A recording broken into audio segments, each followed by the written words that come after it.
ndabaramukije bakunzi ba Kiyago Media TV kuri micro Juliana muriko murambona. Before gutangura ndasavye abatarakora subscribe vraiment please muyikore ubunyene rabagakengeye Murakoze ndibaza hariho bamwe byanditse ko s'abonner abana byanditse ko subscribe ndasavye mubikore hama behind the camera ni partage. No munsi turi kumwe n'umwe mu baririmbyi ba gospel ngaha mu Burundi nkuko mubimenyere katumuha kanya wenyine ubwiwe yidondore. Sawa ni mpore turashima Imana. Meze neza. Yego. Urashaka kundaya kora kukurikirana kuri Kiyago Media TV? Nitwa DIVIN Sindayigaya. Ndo Murundi. Yego DIVIN Sindayigaya benshi basinze bakuze mu muntu arimba gospel. Dushaka kumenya izina basinze bakuze ko benshi kugira ngo vyore ko baza gutara ikiganiro turimo. Ya benshi banzi ku izina rya DIVIN. DIVIN nibyo sanzwe ukorera ko? Yego. DIVIN Sindayigaya ko mwavyumvise. Sa DIVIN turashaka kumenya DIVIN uri muri eglise umusengera muri Spiritual Gravity Center. Kwatazi musenza wasubiriramwe Spiritual Gravity Center. Iherereye majahe? Iherereye mu Kabondo. DIVIN ngo asengera muri eglise yo mu Kabondo. Est-ce que DIVIN tumaze iminsi ko twabonye kuba vyawe ushaka kumbonesha kuri zitandukanye? DIVIN watanga kuririmba gospel cyangwa watanga kuririmba basigari? Kuririmba natangwe kuririmba kera. Kera nabaziye ryari? Bimaze imyaka nibuka ko natangiye kubona ko nkunda kuririmba cyangwa se kuvyiyumvamo ko no bikora ndi mu wa 4 primaire niho natangiye kuvyiyumvamo ko natangiye kwandika indirimbo za mbere.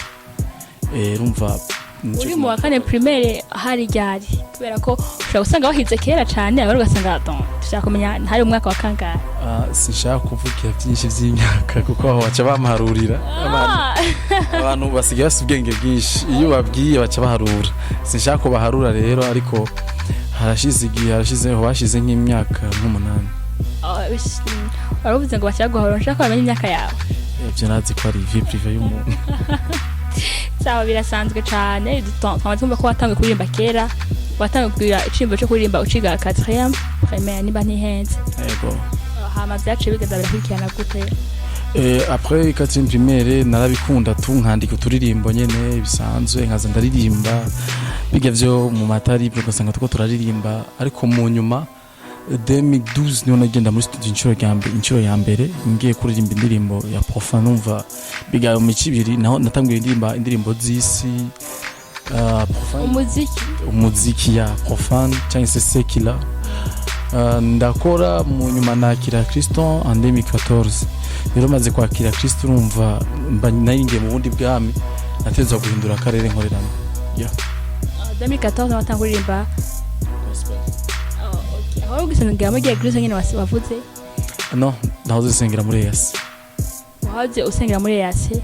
Niho watangwa no kugira icimviro cyo kuririmba?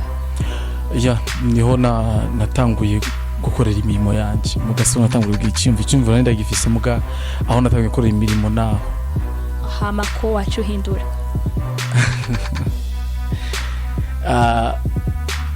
Ni mpamvu zitakwiye kuvugwa ngaho. Bisobanura ko ku mpamvu zawe bwite byatumye hindura aho usenga amugabo wagumbandanje dans icimviro cawe wamanye kuva kera cyo kuririmba gospel. Nagumye nkora umurimo w'Imana. Maze gutangura wavuze ko watanga mu ndirimbo z'isi après urahindura umaze guhindura zagiye biragenda guteze dushaka kumenya ku etape wagiye urashaka kugira ngo ushika kugeza ubu. Ngenda hindura nahise icimviro cyo kujya studio muga ntibyari byoroshe kurumva usanga umuntu yikorana ntafise management bigoye cyane twaye tukina abanyeshuri kugira ngo uronke n'amahera yo kujya muri studio cyari kibazo kigoye. Umva depuis 2014 gushika 2018 hose narakimena ndimbo niwanje je nyine gatuki wanje nigeze nkora naronka abantu bansaba ama collab tugakora ama collab featuring bisanzwe ariko sinigira nkora ndimbo yiwanje. Niyo nakoze sinashimye kuyisohora narayihojeje muga 2019 niho naciye nkora indirimbo ya mbere ku gatuki wanje nka DIVIN. Okay, 2019 niho DIVIN yakoze indirimbo yo ya mbere. Dushaka kugira ngo tworohere abatwumviriza wodufasha ukaducishiriza ko indirimbo wabonye yakunzwe cyane mu ndirimbo zose wakoze kugira ngo nabaza kumva DIVIN twakora ikiganiro bamenya ati ni nakayiririmbye iyi ndirimbo kanaka rero usanga bandi indirimbo bw'abatazwayiririmbye. zose zarakunzwe ntaco tugira prefera cyane kuko ko buri muntu wese naho abakora indirimbo avuga ati indirimbo vraiment nanayirinde ndumva ntesa cyangwa ndumva demode indirimbo nkunda mu ndirimbo zanje zose nkuko ndazikunda ariko indirimbo nkunda kandi ari nayo iheruka gusohoka indirimbo yitwa Inahe ivuga nti dushaka kapela yawe aminduri inahe aminduri inahe wow yaminduri nitsina izina yaminduri inahe ni kuririmvye gato yumva baza kumenya we dushaka nyene turirimbye nyene kugira ngo abakunzi bakiyago meze ati bikurikirana iki kiganiro baze kumenya gusa nk'iwayirimbye nyene abaza kuyumva baza kumenya kari DIVIN nimba bamaze kuyumva ariko nta yindi woducishiriza ko gatoya indirimbo yindi ya mbere kandi muri indirimbo ya mbere natangiye ikibazo ufite umwanya daima milele yeah daima milele yeah imani yangu yote nimeweka kwako Baba niwe wako siku zote wala nisije nikatengana nawe Baba nahitaji kuwa wako siku zote usije nitenga nami nikakutenga uwe wangu wa milele usende mbali nami Yesu nisende mbali nawe Yesu tusitengane mina wewe Yesu tuishi wote milele daima kumbe iyo niyo wayisohoye Okay, bakunzi ba Kiyago Media TV nibaza ko ndirimbo kuririmba benshi bayizi no yayisohoye ko mubona DIVIN merci sana DIVIN ndashimye ikibandanya ikiganiro kandi turashaka kumenya DIVIN turabizi ko kenshi umuntu akora ikintu hariho abantu aba yarabiye ko canke haba ari umuntu yamuteye gutuma ico kintu agikora canke donc ugati ndashaka kumera nka naka canke ndiko ndaravyo naka gukora nanje ndabishobora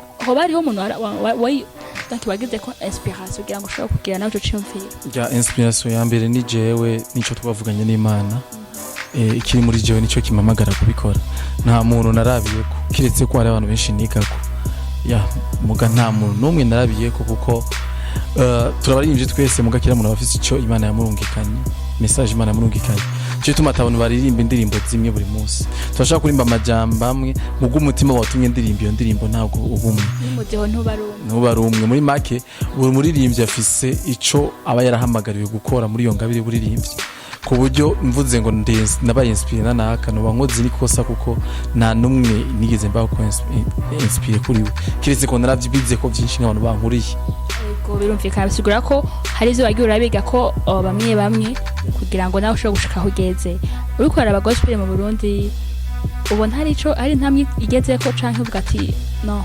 ukubona gute muri make gospel nishaka kuba idateye intambwe kuko dukora kugira ngo ubutumwa bushikira abantu gusa yarateye intambwe nuko ko yateye intambwe icyo no mu yindi myaka ariko kandi kuva kera gospel mu Burundi yamye iteye intambwe kuko umuririmbyi dufate iyo bari umuntu ashobora kubaserukira abarundi n'abanyarwanda no mu Burundi uwatanguye gospel mu Burundi no mu Rwanda no mu Burundi ni Apollinaire urumva yamye iri imbere kiretse ko mu buryo buboneka ntiratera imbere muga mu buryo busanzwe bw'uko message ishikira abantu yamishikira abantu okay ikindi kandi tushobora kubaza DIVIN uri kuraraba abaririmbyi ba gospel ngaha mu Burundi ntawe wewe ko bavuga ati burya birakenewe ko n'impanuriye ho bacange nakajamba keho batekerera nawe nk'umwe muri bo abaririmbyi ba gospel ikintu batekerera ni iki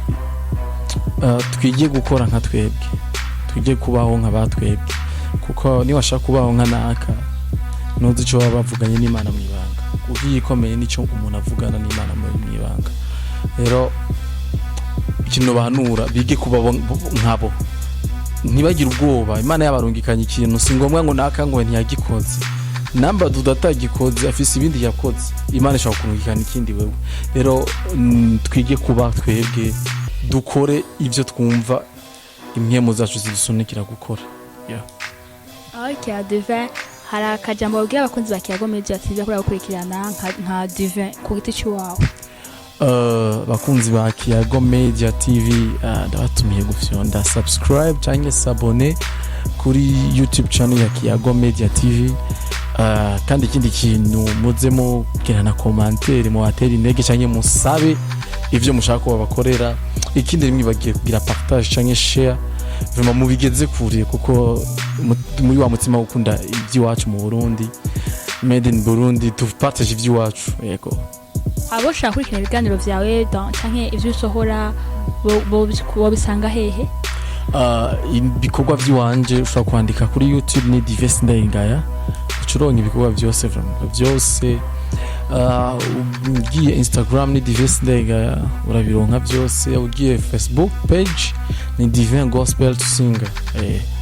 Ko benshi masohora indirimbo canke abashaka kubushaka kumukana kaco ku rubuga ngurukana bumenyi baca bahindura amazina, ko ariko utabihisemo DIVIN?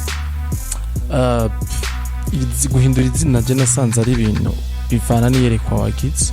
Guhindura izina urashaka kurihindura cyangwa urihindura, ariko n'aya mazina Imana yaduhaye arahagije. DIVIN Imana ari guhaye namba yari nziri komunika mu mutima w'umuvyeyi yararimpaye. DIVIN, turagushimiye cyane muri Kiyago Media TV. Nitwakwikora kandi uzotwitaba? Nzobitaba kabisa. Merci sana. Sawa, asante. Okay, bakunzi ba Kiyago Media TV, nkuko mwambonye kandi musanzwe bumenyereye, ni Juliana muriko murambona. Ndabibutsa ko bihindo kamera ari ni partage. Turabakunda cyane muri Kiyago Media TV. Tubasaba kandi tunabibutsa ko bwabo mwenyene gwa rukundo, subscribe, share, comment na partage menshi kwa kwakoresha igifaransa, ariyo s'abonner kandi na commentaire mu gifaransa. Ciao, turabakunda kandi